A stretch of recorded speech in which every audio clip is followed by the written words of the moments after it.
Hello, everybody. This is Christina Fasonic broadcasting live from Wheeling, West Virginia. And tonight we have a new writer, like we always do on Mondays and Thursdays. And tonight our writer is someone that those of us who do all this work for WCONA know pretty well. Let me bring on my co-host, Damian Dressick, and then we'll introduce her. Hello, Damian. Good evening, Christina. How are you tonight? I am fantastic. How are you? I am fine, thank you. Okay, great. Well, tonight, as you know, we have our colleague, Heather Moser, on the show, and she does so much work for us for the Writers' Conference of Northern Appalachia, and she also is the, I believe, interview editor for the Northern Appalachia Review. Is that correct? She is one of the... I might not. I think she is the reviews editor, as well as being the interview editor, and I want to say she may be also one of the nature editors. She wears many hats. Cool. She wears hats. Absolutely. So she works with the Journal. Yeah, where's your hat tonight? I could probably be wearing my hat tonight. She works. No. We're very excited about bringing one of WCONA's own to read for y'all. What can you tell the people let me out tell there you about Heather? Let me tell you a little bit more about her. She grew up in the foothills of Appalachia, like so many of us Northern Appalachia folks did. She is a classics professor, an author, and a researcher. Her areas of study include some really cool stuff, like moral panics, particularly related to the Bacchic cult during the Roman Republic and the European Witch Craze of the 14th and 17th century, which sounds amazing. Fluctuation. Go ahead. Oh, no. Moral panic and the witch craze. I love that. Yes. The fluctuation of Julius Caesar's memory throughout history, the preservation and transmission of Appalachian folklore, and lore related to and evolving from cursed objects, which is absolutely fascinating. And we share ghost stories with each other sometimes when we're bored.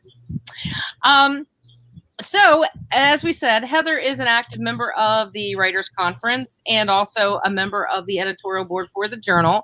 She has also served as a guest author and narrator for Steve Stockton's 13 Past Midnight podcast, an ongoing contributor to the Weird Writer blog for Into the Fray radio podcast, as well as the Caravan Library of Lore, which is some really cool stuff. Her work covers folkloric elements from different time periods and cultures, and she is also a researcher for the film production company Small Town Monsters, assisting with films such as MOMO, The Missouri Monster, and upcoming The Mothman Legacy. So Heather is a very interesting person and does a lot of really super fascinating stuff. And so why don't we bring her on? Oh, that sounds like a great idea. That is quite a bio. There are things in there even I did not know about Heather. Yes, and we've known her for over a year now. So let's bring her on. Hello, Heather. Hi. I just saw that your friend Steve had something to introduce you on, as well as Anne. So are you looking forward to doing your reading tonight? I am. I actually wrote this specifically for this evening for WCONA. So excellent. Yeah. And I know you watch our show a lot, not out of obligation, but because you're interested in what our readers bring to the table. So we are so glad that you could join us tonight and give us some of your time. I'm glad to be here. Excellent. All right. Well, we will disappear and then we'll be back on in a little bit when you're finished. Okay. Bye. Bye. Okay, so this is called What is Home? Home is a juxtaposition that runs so deep it hurts. It is Confederate flags on Union soil, stained with blood, sweat, and tears of immigrants from an ocean away. It is a land that still carries the spirit of the native people we pushed out, a spirit which we celebrate and are fascinated by, but only through festivals and romanticized ideas of the underdog who was abused. We have flattened their mounds for fields, but are reminded every once in a while of their memory as an arrowhead is unearthed after the land has been tilled. It is woods so deep and houses so isolated there is no access to internet, and my cell phone is rendered useless. But within 2 hours, I could be in the center of downtown Cleveland, Pittsburgh, Columbus, or across the river into West Virginia. It is an hour to the mall, if that's a thing anymore, and an hour to the hospital, if there is an emergency, but within walking distance of a one-room schoolhouse and within 2 minutes of a church. It is a community that refuses to pass a school levy because what was good for me and my parents and grandparents and so on and so forth should be good enough for you. But then complains when the district gets assistance from the state and oil and gas companies to build a new 6 through 12 school without any increase in their taxes. Why couldn't they build an elementary too? This is all a conspiracy to ask for an operating levy later down the line. All the while, the school feeds the community during the summers and the pandemic. Yet those school teachers, they just can't be trusted. Home is lauding those who went on to become bigger and better, yet returned to bring new lifeblood to the community. How can things get better if the younger generations don't return?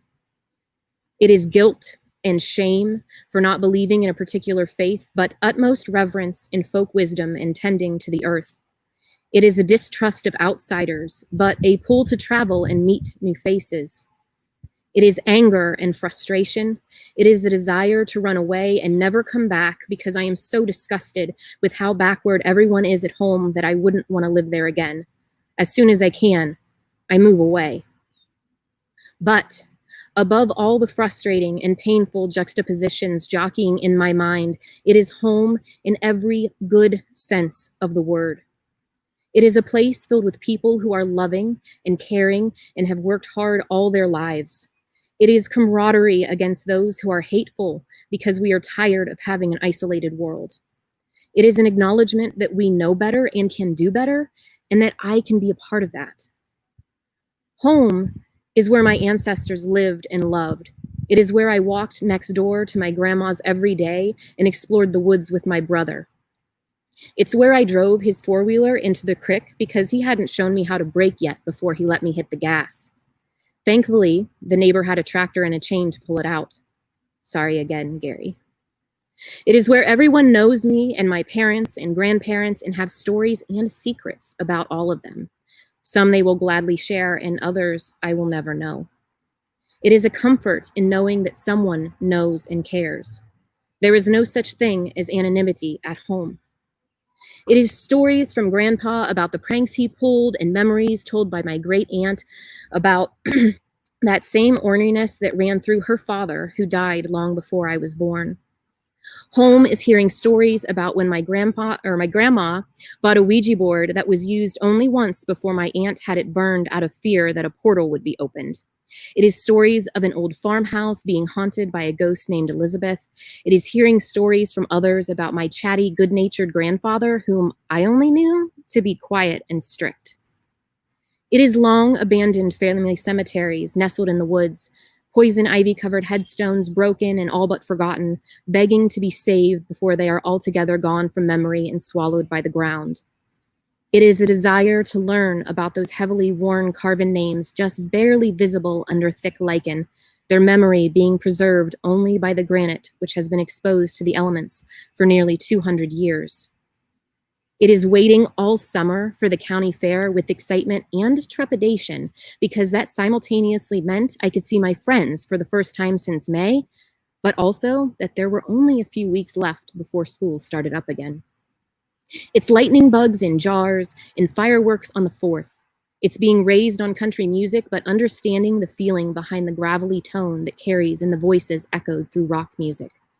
It's grabbing the buggy for Grandma as soon as we walked into the grocery store in the anticipation of that treat of sharing a pop with her once we got home.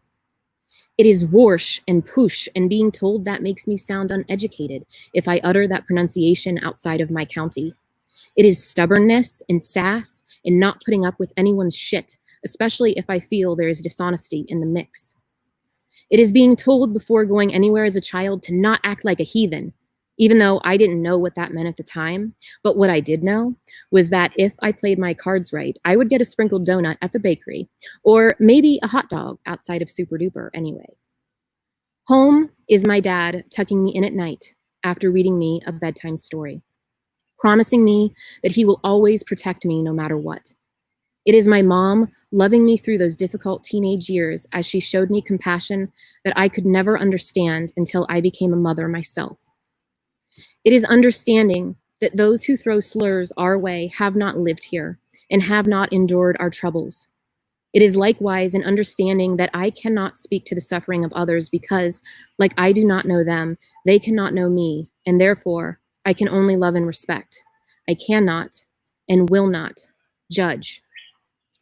It is a knowledge in the deepest part of my soul that I am a product of my upbringing, and with that comes a debt to all those who came here before me, the suffering they endured, the company they kept, and the relationships that resulted in each member of my family. It is the foothills where my favorite intersection of deer trails exists amongst the pines, not too far from the boulders that are the remnants of when the glaciers receded. It is the sound of the mourning dove in the evening and the smell of the rain on the dirt outside. It is learning to drive on back roads with loose stones and navigating from work after dark in deep snow, being keenly aware that unless I wanted to be sucked into a ditch or fishtail across lanes, it is best to not speed or slam on the brakes. Home is home. So much frustration, but so much good. Home is better than I realized as a child and will be better for the next generation. And to be honest, I haven't felt home since I left. Thanks.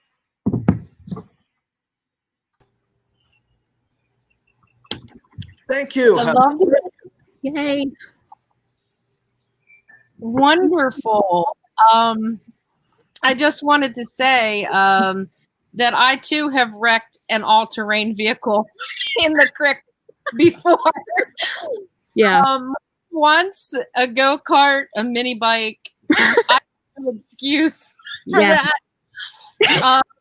And I really feel that weight of those juxtapositions of loving and hating and somewhere in between. And yet here I am in Appalachia, where I feel like a big part of me belongs. Mm-hmm. Yeah, the best part about that four-wheeler incident is that my brother had broken his ribs before that, and so he was trying to chase after me with a broken rib. And I remember when I finally landed in the water, the only thing I was thinking is, oh, my brother's going to kill me. And I turn around and he's just laughing, bent over, holding his side, laughing so hard. Made me feel better. Because that's how siblings work, right? Yeah, right. Thankfully, yes. What are your thoughts, Damien? Do you have any thoughts for Heather? I'd like to meet some of these portal opening heathens. Well, yeah. I like my kind of people. Yep, I'm telling you, man. That my babysitter would always tell us that every time before she'd take us anywhere. Don't you act like heathens. I'm like, okay, whatever that means. I'm afraid to say that I'm still acting like a heathen. Yeah. I'm sure I'd get banned and get no pop afterwards. Thank you so much for sharing that with us. It was beautiful. And as you can tell by all of the great comments and from people near and far, people really loved what you had to say, and I'm sure can identify with that. You know, it's a beautiful, beautiful place filled with lovely, wonderful people. But sometimes, especially for creatives, it can be a hard place to be. Yeah. You know? Absolutely. And those of us who wear our hearts on our sleeves sometimes, or on our bare arms, depending on what you're doing. Yes. Thank you. Thanks for having me. So up next week is a colleague of mine from California University of Pennsylvania, Dr. Brent House. He will be reading some poetry, and he hasn't said what he's reading, but knowing his work, it'll have something to do with the pastoral. So, and he's a very fine poet with a lovely Mississippi accent, although he lives here and has lived here for a while now. So tune in, everybody, if you want to hear Dr. House next week. Thank you again, Heather. Yes, thank you. Thanks, Heather. Yeah. Hi, Dad. Got to put him up there. Yeah. Thanks, Dad. Right. We'll see you at the next planning committee meeting. Yes. I'll see you tomorrow. All right. Thanks a lot, everybody. See you later, everyone.